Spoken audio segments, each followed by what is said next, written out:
आज हम लोग पढ़ने वाले हैं उत्तल लेंस के लिए सिद्ध करना है 1/f बराबर 1/v माइनस 1/u। ठीक है, ये आपके बिहार बोर्ड के आगामी एग्जाम में बहुत ही ज़्यादा इंपॉर्टेंट है और एक साल नहीं या अगले साल नहीं इसको रोक कर पूछ ही लिया जाता है। ठीक है, तो आज हम लोग उसे सिद्ध करेंगे सिर्फ और सिर्फ उत्तल लेंस के लिए। इसका अगला वीडियो जो आएगा आपको अवतल लेंस के लिए भी मिल जाएगा। ठीक है, ध्यान दीजिए, इसे हम लेंस फार्मूला भी कहते हैं। ठीक, तो हम बनाते हैं कि उत्तल लेंस मान लेते हैं, लेट सपोज यह एक उत्तल लेंस है। ठीक, और इसका ये प्रिंसिपल एक्सिस, यहाँ पर एक वस्तु रखते हैं।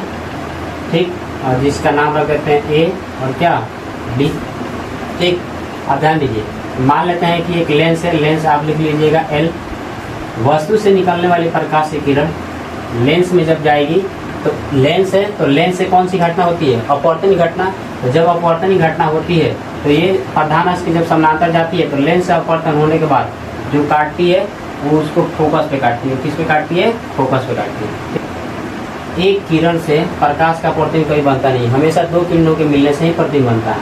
हम क्या करते हैं, दूसरी किरण को इसके प्रकाशीय केंद्र से गुजार देते हैं। ठीक है, दूसरी किरण से कहाँ से गुजार दिए? प्रकाशीय केंद्र से। दूसरी किरण कहाँ से गुजर गई? प्रकाशीय केंद्र से। यानी यहाँ पर एक दूसरे के ये दोनों काटे हैं तो यहीं पर इसका क्या बन जाएगा? प्रतिबिंब बन जाएगा। यहीं पर इसका क्या बन जाएगा? प्रतिबिंब। और प्रतिबिंब का नाम रख देते हैं ए डैश बी डैश। बात समझ में आया? इतना ठीक है, समझ में आया? ठीक है, अच्छा, प्रकाशीय केंद्र इसको मान लेते हैं सी। जैसे प्रकाशीय किरण जाती है वैसे ही अपवर्तन होने के बाद सीधी चली जाती है। प्रकाशीय केंद्र से प्रकाश की जब किरण जाती है तो वैसे ही अपवर्तन होकर सीधे चली जाती है। यहाँ पर इसका प्रतिबिंब बना है वास्तविक उल्टा ए डैश बी डैश, उस प्रतिबिंब का नाम है। अब देखिए, हम यहाँ से एक अविलंब इस पर ड्रॉ कर देते हैं। ठीक, अब हम जो त्रिभुज लेंगे उस त्रिभुज को आपको ध्यान देना है। ठीक है ना, पहले हम बड़ा वाला त्रिभुज लेते हैं। देखिए, त्रिभुज ए बी सी, इतना ही बड़ा देखिए, त्रिभुज ए डैश बी डैश सी, ये वाला त्रिभुज। ठीक, ध्यान से देखिए, एक बार फिर बताते हैं, ए बी सी और त्रिभुज ए डैश बी डैश सी, यहाँ से यहाँ तक और इसका यहाँ से यहाँ तक। हम लिखते हैं त्रिभुज ए बी सी तथा त्रिभुज क्या ए डैश बी डैश सी में। ठीक है, सी में आप ध्यान से देखिएगा, ये जो इसके इंटीरियर एंगल है, ठीक है ना, इस त्रिभुज का और इस त्रिभुज का इंटीरियर एंगल क्या है? बराबर है। और इसका ये 90 डिग्री एंगल, ये कितना डिग्री का एंगल बना रहा है? 90 डिग्री। और इसका भी ये कितना डिग्री का एंगल बना रहा है? 90 डिग्री। ये अब इसका जो होगा ये वाला कोण इस वाले कोण के भी क्या हो जाएगा? बराबर हो जाएगा। आप बात समझिए, हम इस त्रिभुज को हम सीधा करके बनाते हैं। एक बार आप समझिएगा, जैसे ये एक त्रिभुज ऐसे है, ये त्रिभुज ऐसे है और ऐसे नीचे कटा हुआ है, और ये त्रिभुज ऐसे इसे ऐसे जाकर नीचे मिला हुआ है। इस त्रिभुज का ए बी और ये सी है, और ये है ए डैश बी डैश और क्या है? सी है। अब इसी त्रिभुज को हम क्या करते हैं, अगर पलट देंगे, इसी त्रिभुज को अगर हम ऊपर कर देते हैं तो देखिए त्रिभुज कैसे बनेगा? ऐसे बन जाएगा लगभग, आप ध्यान से समझिएगा, ये और ये वाला ऐसे बन जाएगा। इस त्रिभुज को हम क्या किए? ऊपर ले जाकर रख दिए। इस त्रिभुज को आप जानते हैं ए बी सी, और इस त्रिभुज को रखे हैं तो ये ऊपर चला जाएगा, तब बी डैश और ये ए डैश और यहाँ पर क्या आ जाएगा? सी। अब देखिए, ये 90 डिग्री का एंगल बन रहा है, यहाँ पर भी 90 डिग्री का एंगल बन रहा है, और ये दोनों इंटीरियर एंगल है, इसलिए बराबर हो जाएंगे। तो ये भी क्या हो जाएगा? इसका एंगल बराबर हो जाएगा। तो हम कह सकते हैं त्रिभुज ए बी सी तथा त्रिभुज ए डैश बी डैश सी एक पर क्या है? मतलब सिमिलर है, बराबर है। ठीक है, किस एंगल से? तो एंगल से, ठीक है ना, एंगल से। अब देखिए, जब ये त्रिभुज बराबर होते हैं तो उनकी जो भुजाओं का अनुपात होता है वो भी क्या होता है? बराबर में बढ़ता है। जैसे कि ए बी और इसकी भुजा सामने वाली कौन है? ए डैश बी डैश। तो हम लिख सकते हैं कि ए बी बटा इसके सामने वाली भुजा कौन है? ऐसे, तो ए डैश बी डैश। ठीक, बराबर। अब देखिए, इसके नीचे वाली भुजा कौन है? ए सी। इसके नीचे वाली भुजा कौन है? ए डैश, सॉरी, इसमें ए और सी है और उसमें क्या है? ए डैश सी। तो लिख देते हैं ए डैश सी। अब इसके इक्वेशन क्या मान लेते हैं? फर्स्ट। समझ में आया? इतना बात इस त्रिभुज के लिए समझ में आया। अब दूसरा त्रिभुज हम जो चॉइस करते हैं उसको ध्यान दीजिए। दूसरा त्रिभुज हम चॉइस कर रहे हैं छोटा वाला। देखिए, ये सी, इसका नाम रखते हैं डी। अब देखिए, सी डी एफ, ध्यान दीजिएगा, सी डी और क्या? एफ। और त्रिभुज चॉइस करते हैं ए डैश बी डैश एफ। ये देखिए, जितना ये है उतना ही ये भी है।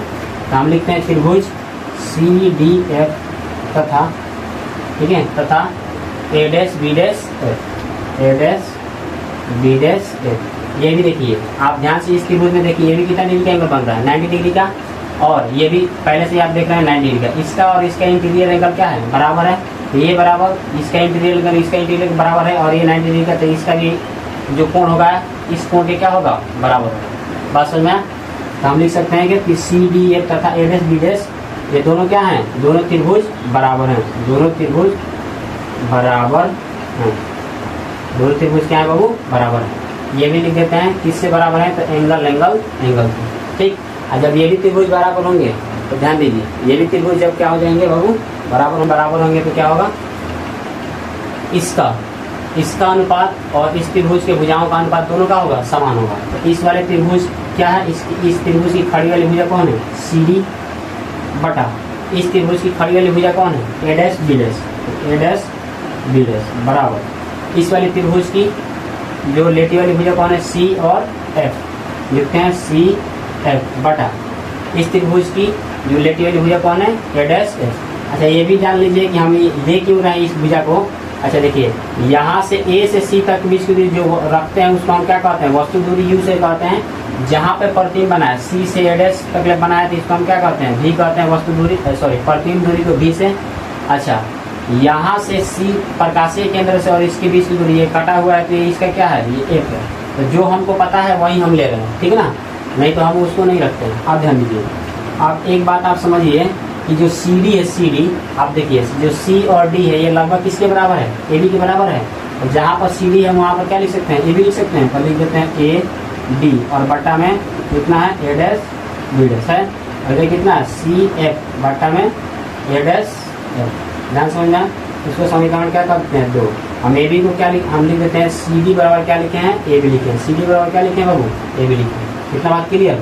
अब ध्यान दीजिए, अब देखिए समीकरण 1 और 2 में, समीकरण 1 और 2 से हम ध्यान दे रहे हैं कि ए बी बटा A dash B dash, A B बटा A dash B dash, L H S बराबर है, एल एच एस बराबर है, तो आर एच एस का क्या होगा, बराबर होगा।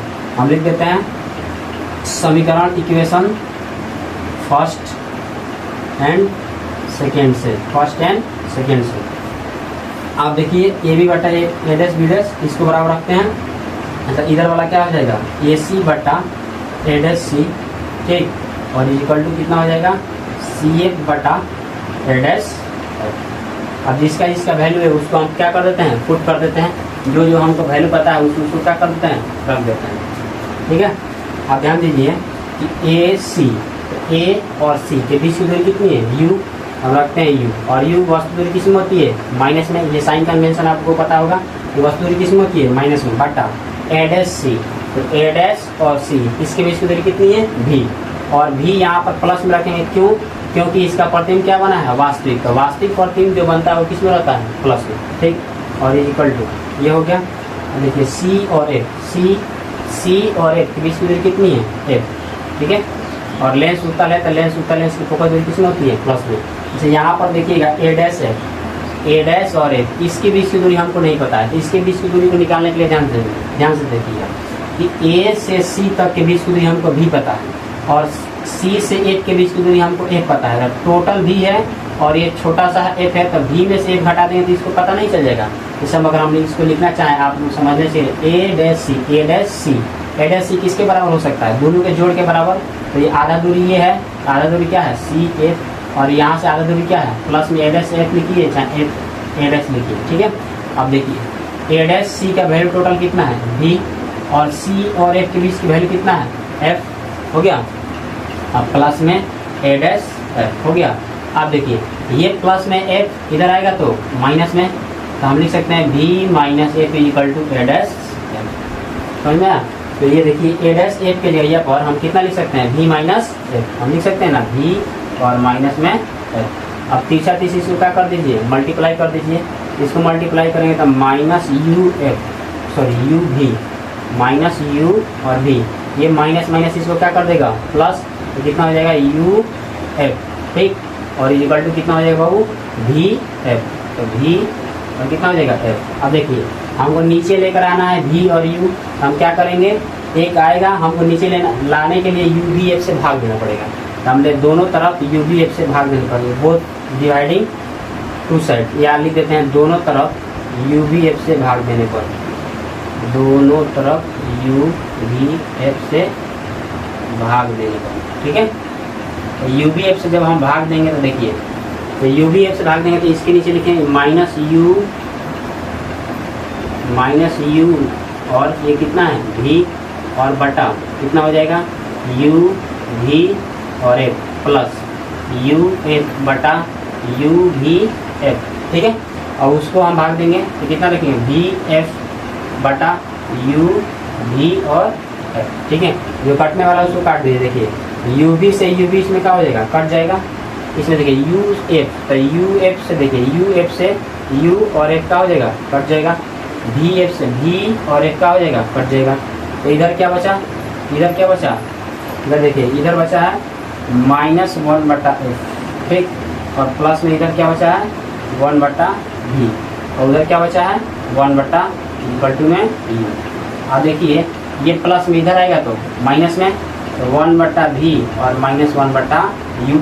अच्छा ये एक प्लस में उधर जाएगा तो सॉरी एक माइनस में उधर जाएगा तो प्लस में 1 बटा एफ, ठीक है। यही लेंस का ये सूत्र का फॉर्मूला है। आप इसको सीधा जैसे हम यहाँ पर सीधा लिखें तो सीधा आप लिख सकते हैं 1/f इक्वल टू 1/v और -1 बटा। बात समझ में आया? आप अच्छे से इसका स्क्रीनशॉट ले लीजिए, ठीक है। हम साइड हट जाते हैं। तो ये हुआ लेंस का सूत्र, ठीक है ना।